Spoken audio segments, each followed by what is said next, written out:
Hi friends, എല്ലാവർക്കും recipes by രേവതിയുടെ ഒരു പുതിയ എപ്പിസോഡിലേക്ക് സ്വാഗതം. രാവിലെയും വൈകുന്നേരവും ഒരുപോലെ കഴിക്കാൻ വേണ്ടി പറ്റുന്ന നല്ലൊരു പലഹാരത്തിൻ്റെ റെസിപ്പിയുമായിട്ടാണ് ഇന്ന് ഞാൻ വന്നിരിക്കുന്നത്.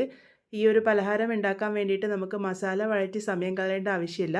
വളരെ സിമ്പിളായിട്ട് തയ്യാറാക്കിയെടുക്കാൻ വേണ്ടി പറ്റുന്നതാണ്. പുറമേ നല്ല മൊരിഞ്ഞിരിക്കുന്ന ഉള്ളിൽ നല്ലൊരു ഫില്ലിങ്ങോട് കൂടിയിട്ടുള്ള ഈ ഒരു പലഹാരം എങ്ങനെയാണ് ഉണ്ടാക്കുന്നതെന്ന് നമുക്കൊന്ന് നോക്കിയിട്ട് വരാം. ആദ്യം ഇതിനായിട്ടുള്ള കവറിംഗ് ആണ് തയ്യാറാക്കിയെടുക്കാൻ വേണ്ടി പോകുന്നത്. അതിന് വേണ്ടിയിട്ട് ഒരു പാനിലേക്ക് 1 കപ്പ് അളവ് വെള്ളം ഒഴിച്ചു കൊടുത്തിട്ടുണ്ട്. ഇതിലേക്ക് 1/2 ടീസ്പൂൺ അളവിൽ ചില്ലി ഫ്ലേക്സും ആവശ്യത്തിന് ഉപ്പും ചേർത്ത് കൊടുക്കാം. ചില്ലി ഫ്ലേക്സ് ചേർക്കണമെന്ന് നിർബന്ധമില്ല, ഉണ്ടെങ്കിൽ മാത്രം ചേർത്താൽ മതി. ഇതിലേക്ക് 1 ടീസ്പൂൺ അളവിൽ വെളിച്ചെണ്ണ കൂടെ ചേർത്ത് കൊടുക്കാം. എല്ലാം കൂടെ ഒന്ന് നന്നായിട്ട് ഇളക്കി യോജിപ്പിച്ചതിന് ശേഷം വെള്ളം ഒന്ന് തിളക്കാൻ വേണ്ടി മാറ്റി വയ്ക്കാം. വെള്ളം നല്ലപോലെ തിളച്ച് വന്നതിന് ശേഷം ഇതിലേക്ക് ചേർക്കുന്നത് 1/4 കപ്പ് അളവ് റവയാണ്.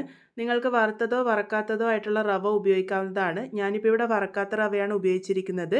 ഇട്ട് കൊടുക്കുമ്പോൾ തുടരെ ഇളക്കി കൊടുത്തുകൊണ്ട് ഇട്ട് കൊടുക്കുകയാണെങ്കിൽ ഒട്ടും തന്നെ കട്ടകളില്ലാതെ നമുക്ക് മിക്സ് ചെയ്തെടുക്കാൻ വേണ്ടി പറ്റും.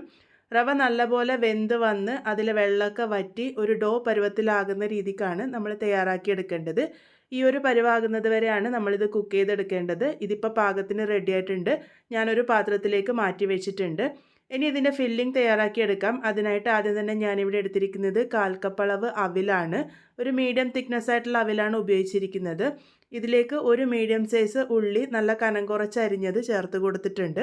ഇതിൻ്റെ കൂടെ തന്നെ ഒരു പച്ചമുളക് ചെറുതായിട്ട് കട്ട് ചെയ്തിട്ട് ചേർത്ത് കൊടുത്തിട്ടുണ്ട്. ഇനി ഇതിലേക്ക് ആവശ്യമായിട്ടുള്ളത് ഉരുളക്കിഴങ്ങാണ്. ഒരു മീഡിയം വലുപ്പത്തിലുള്ള ഉരുളക്കിഴങ്ങ് തൊലിയൊക്കെ കളഞ്ഞ് ഒന്ന് പുഴുങ്ങി എടുത്തിട്ടുള്ളതാണ്. അത് ഇതുപോലെ ഗ്രേറ്റ് ചെയ്ത് ചേർത്ത് കൊടുക്കാം. ഇതുപോലെ ഗ്രേറ്റ് ചെയ്ത് തന്നെ ചേർത്ത് കൊടുക്കണമെന്ന് നിർബന്ധമില്ല, ഉടച്ചിട്ട് ചേർത്താലും മതി. ഒട്ടും കട്ടകളില്ലാതിരിക്കാൻ വേണ്ടി ശ്രദ്ധിക്കണം. ഇതിലേക്ക് 1/4 ടീസ്പൂണിൻ്റെ പകുതി മഞ്ഞൾപ്പൊടി ഇട്ട് കൊടുത്തിട്ടുണ്ട്. അതുപോലെ തന്നെ എരിവിന് പാകത്തിന് 1/2 ടീസ്പൂൺ അളവിൽ മുളക് പൊടി ചേർത്തിട്ടുണ്ട്. പിന്നെ 1/2 ടീസ്പൂൺ അളവിൽ മല്ലിപ്പൊടിയും 1/4 ടീസ്പൂൺ അളവിൽ ഗരം മസാലയാണ് ചേർത്ത് കൊടുത്തിരിക്കുന്നത്. ഇനി ഇതിലേക്ക് 1/4 ടീസ്പൂണിൻ്റെ അടുത്ത് സാധാരണ ജീരകം കൂടെ ചേർത്ത് കൊടുക്കുന്നുണ്ട്. ഇതിന് പകരം ജീരകത്തിൻ്റെ പൊടി വേണമെങ്കിലും ചേർത്ത് കൊടുക്കാവുന്നതാണ്. ഇതിലേക്ക് ആവശ്യത്തിന് ഉപ്പ് ചേർത്തിട്ടുണ്ട്. അതുപോലെ തന്നെ ഏകദേശം ഒരു 1/2 ടീസ്പൂണോളം ചെറുനാരങ്ങ നീര് ചേർത്തിട്ടുണ്ട്. ഒരു ചെറിയ പുളിപ്പ് കിട്ടാൻ വേണ്ടിയിട്ടാണ്. എല്ലാം കൂടെ നല്ലപോലെ മിക്സ് ചെയ്തെടുക്കാം. കൈ ഉപയോഗിച്ച് നല്ലപോലെ തന്നെ ഒന്ന് യോജിപ്പിച്ചെടുക്കാം. ഉള്ളിൽ നിന്നൊക്കെ നന്നായിട്ട് വെള്ളം ഇറങ്ങി വരും. ആ ഒരു വെള്ളത്തിൻ്റെ പറ്റി തന്നെ അവിൽ നല്ലപോലെ കുതിർന്ന് വന്നോളും. അതുകൊണ്ട് തന്നെ നമ്മളുടെ കൂട്ട് ഒട്ടും തന്നെ വെള്ളപ്പറ്റില്ലാതെ തയ്യാറാക്കി എടുക്കാൻ വേണ്ടി പറ്റും. ഇവിടെ നമ്മളുടെ ഫില്ലിങ് തയ്യാറാക്കി എടുത്തിട്ടുണ്ട്. ഫില്ലിങ് തയ്യാറാക്കാൻ വേണ്ടി വെച്ച ആ ഒരു സമയത്തെയും റവയുടെ കൂട്ട് ഇവിടെ റെസ്റ്റ് ചെയ്യാൻ വേണ്ടി വെച്ചിരുന്നു. അതിൻ്റെ ചൂടൊക്കെ ഇപ്പോൾ ഒരല്പം മാറി വന്നിട്ടുണ്ട്. കൈ ഉപയോഗിച്ച് നല്ലപോലെ തന്നെ ഒന്ന് നീഡ് ചെയ്തെടുക്കുക. ഇതുപോലെ എന്തായാലും നീഡ് ചെയ്തെടുക്കണം, എങ്കിൽ മാത്രമേ നമ്മളുടെ റവയുടെ കൂട്ട് നല്ല സോഫ്റ്റ് ആയിട്ട് കിട്ടുള്ളൂ. അപ്പോൾ അതാ ഞാനിപ്പോൾ ഇവിടെ നന്നായിട്ട് തന്നെ നീഡ് ചെയ്തെടുത്തിട്ടുണ്ട്. റവയുടെ കൂട്ട് നല്ല സോഫ്റ്റായിട്ട് വന്നിട്ടുണ്ട്. ഇനി ഇതിൽ നിന്നും നമ്മൾ ഉരുളകളാക്കിയിട്ട് മാറ്റിയെടുക്കുകയാണ് വേണ്ടത്. ഒരു മീഡിയം വലുപ്പത്തിലുള്ള ഉരുളകളാണ് തയ്യാറാക്കി എടുത്തിരിക്കുന്നത്. ഏകദേശം 6 എണ്ണമാണ് നമുക്ക് ഈ ഒരു അളവിൽ തയ്യാറാക്കി എടുക്കാൻ വേണ്ടി പറ്റുക. അപ്പോൾ അതാ ഈ ഒരു രീതിക്ക് ഞാനിവിടെ ഉരുളകളാക്കി മാറ്റി വെച്ചിട്ടുണ്ട്.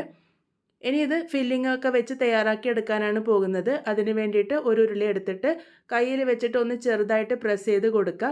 നമ്മൾ സാധാരണ കുഴക്കട്ടയൊക്കെ തയ്യാറാക്കുന്ന ആ ഒരു രീതിക്കാണ് നമ്മളിത് തയ്യാറാക്കി എടുക്കാൻ വേണ്ടി പോകുന്നത്. അതിന് വേണ്ടിയിട്ട് ഇതുപോലെ കൈ ഉപയോഗിച്ച് ഒന്ന് പരത്തിയെടുത്തതിന് ശേഷം നടുഭാഗത്തേക്കായിട്ട് ഫില്ലിംഗ് വെക്കുക. എല്ലാ ഭാഗവും നല്ലപോലെ അമർത്തി സീൽ ചെയ്തെടുക്കുക. ഒട്ടും തന്നെ ഫില്ലിംഗ് പുറത്ത് വരാത്ത രീതിയിൽ വേണം സീൽ ചെയ്തെടുക്കാൻ വേണ്ടിയിട്ട്. കയ്യിൽ പറ്റുന്നതായിട്ട് തോന്നുന്നുണ്ടെങ്കിൽ മാത്രം കുറച്ച് എണ്ണ ഒന്ന് തടവിയെടുത്താൽ മതി. ഇതുപോലെ ഫില്ലിംഗ് ഒക്കെ വെച്ച് നല്ലപോലെ കവർ ചെയ്തെടുക്കാൻ വേണ്ടിയിട്ട് എന്തായാലും ശ്രദ്ധിക്കണം. നന്നായിട്ട് തന്നെ കവർ ചെയ്തെടുത്തതിന് ശേഷം കയ്യിൽ വെച്ച് ഒന്ന് പരത്തിയെടുക്കുകയാണ് വേണ്ടത്. ചെറുതായിട്ടൊന്ന് പ്രസ് ചെയ്ത് കൊടുക്കുക മാത്രമേ ചെയ്യുന്നുള്ളൂ. ഈ ഒരു രീതിക്കാണ് ഇത് തയ്യാറാക്കി എടുക്കുന്നത്. അപ്പോൾ ദാ ഇതുപോലെ ഞാനിപ്പോൾ ഇവിടെ റെഡിയാക്കി എടുത്തിട്ടുണ്ട്. ബാക്കിയുള്ളതും ഒക്കെ ഇതേപോലെ തന്നെ തയ്യാറാക്കി വെച്ചിട്ടുണ്ട്. അതിനുശേഷം നമുക്കിത് ഫ്രൈ ചെയ്തെടുക്കുകയാണ് വേണ്ടത്. നിങ്ങൾക്ക് ഡീപ്പ് ഫ്രൈ ചെയ്തെടുക്കാം, അല്ലാന്നുണ്ടെങ്കിൽ കുറച്ച് എണ്ണയിൽ ഷാലോ ഫ്രൈ ചെയ്തും എടുക്കാം. ഞാനിതിപ്പോൾ കുറച്ച് എണ്ണയെ ഒഴിച്ചിട്ടുള്ളൂ. എന്നിട്ട് ഓരോന്നായിട്ട് ഇട്ട് കൊടുത്തിട്ടുണ്ട്. ഫ്ലെയിം മീഡിയത്തിൽ വെച്ചാൽ മതി. ഒരുപാട് ലോ ഫ്ലെയിമിൽ വെക്കേണ്ട ആവശ്യമില്ല. മീഡിയം ടു ഹൈ ഫ്ലെയിമിൽ വെച്ചിട്ട് വേണം നമ്മളിത് കുക്ക് ചെയ്തെടുക്കാൻ വേണ്ടിയിട്ട്. ഒരുപാട് ലോ ഫ്ലെയിമിൽ വെക്കുകയാണെങ്കിൽ എണ്ണ കുടിക്കും, അതുപോലെ തന്നെ ആയി വരാനും സമയമെടുക്കും. നമ്മളുടെ ആ ഒരു റവയുടെ കൂട്ട് നല്ലപോലെ ഒന്ന് ഫ്രൈ ആയിട്ട് വന്നാൽ മാത്രം മതി. ഇട്ട് കൊടുത്തപാട് ഇളക്കി കൊടുക്കാണ്ടിരിക്കുക, അത് പൊട്ടാനുള്ള സാധ്യതയുണ്ട്. ഒരു ഭാഗം ചെറുതായിട്ട് മൊരിഞ്ഞ് വന്നതിന് ശേഷം ഇതുപോലെ മറിച്ചിട്ട് കൊടുക്കുക. അങ്ങനെ മീഡിയം ഫ്ലെയിമിൽ വെച്ചിട്ട് തിരിച്ചും മറിച്ചൊക്കെ ഇട്ട് എല്ലാ ഭാഗവും നല്ലൊരു ഗോൾഡൻ ബ്രൗൺ കളർ ആകുന്നത് വരെയാണ് ഇത് കുക്ക് ചെയ്തെടുക്കേണ്ടത്. ഇത് തയ്യാറാക്കി എടുക്കാൻ വേണ്ടിയിട്ട് ഒരുപാട് സമയമൊന്നും എടുക്കില്ല. എല്ലാ ഭാഗവും നല്ലൊരു ഗോൾഡൻ ബ്രൗൺ കളർ ആകുന്നത് വരെ നമ്മളിത് കുക്ക് ചെയ്താൽ മതി. ഇതിപ്പോൾ പാകത്തിന് റെഡി ആയിട്ടുണ്ട്. നമുക്കിത് എണ്ണയിൽ നിന്നും കോരിയെടുക്കാം. ഒട്ടും തന്നെ എണ്ണയൊന്നും കുടിക്കില്ല. ഫില്ലിംഗ് അഥവാ പൊട്ടി പുറത്ത് വന്നാൽ മാത്രമേ എണ്ണ കുടിക്കാനുള്ള ചാൻസസ് ഉള്ളൂ. അതുകൊണ്ടാണ് നന്നായിട്ട് സീൽ ചെയ്യണമെന്ന് പറയുന്നത്. റവ കൊണ്ട് വളരെ സിമ്പിളായിട്ട് തയ്യാറാക്കിയെടുക്കാൻ വേണ്ടി പറ്റുന്ന നമ്മളുടെ പലഹാരം ഇവിടെ റെഡി ആയിട്ടുണ്ട്. ഇത് രാവിലെ ബ്രേക്ക്ഫാസ്റ്റ് ആയിട്ടോ ഈവനിങ് സ്നാക്കായിട്ടോ കുട്ടികളുടെ സ്നാക്സ് ബോക്സിൽ കൊടുത്തുവിടാനായാലും ഒക്കെ പെർഫെക്റ്റ് ആയിട്ടുള്ളതാണ്. പുറമേ നല്ല മൊരിഞ്ഞിരിക്കും, ഉള്ളിൽ നല്ലൊരു ഫില്ലിംഗ് ആണ് കൊടുത്തിരിക്കുന്നത്. ഫില്ലിംഗ് ഉണ്ടാക്കാനായാലും ഒരുപാട് ബുദ്ധിമുട്ടൊന്നുമില്ല. എല്ലാവരും ട്രൈ ചെയ്ത് നോക്കുമെന്ന് പ്രതീക്ഷിക്കുന്നു. ഫീഡ്ബാക്സ് ഒക്കെ പറയുക. വീണ്ടും ഒരു നല്ല റെസിപ്പിയുമായി വളരെ പെട്ടെന്ന് തന്നെ കാണാം.